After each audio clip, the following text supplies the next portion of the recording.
Mike Love here, MarineMax Ocean View, and today we're taking a look at this brand new trade we just took in for a 2025 Carolina Skiff 19 LS.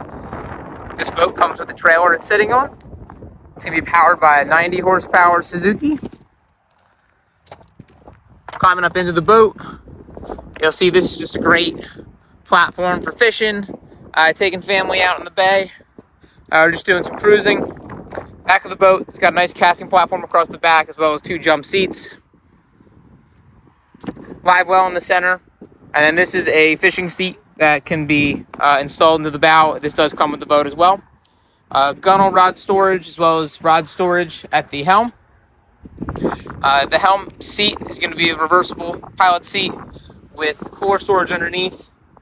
Storage in the helm. And then on the dash, you have a 9-inch Garmin for your charts and depth. Secondary live well and an additional seat in front of the helm here. Cushions on the bow make this a nice sun pad, or take the cushions out and it can be a great casting platform. And then easy access to your anchor locker up front and some additional storage in that bow as well. So again, this is a 2025 Carolina Skiff 19 LS. If you'd like to see this boat or any of our other available inventory, we'd love to have you stop by. Thanks, and see you out on the water.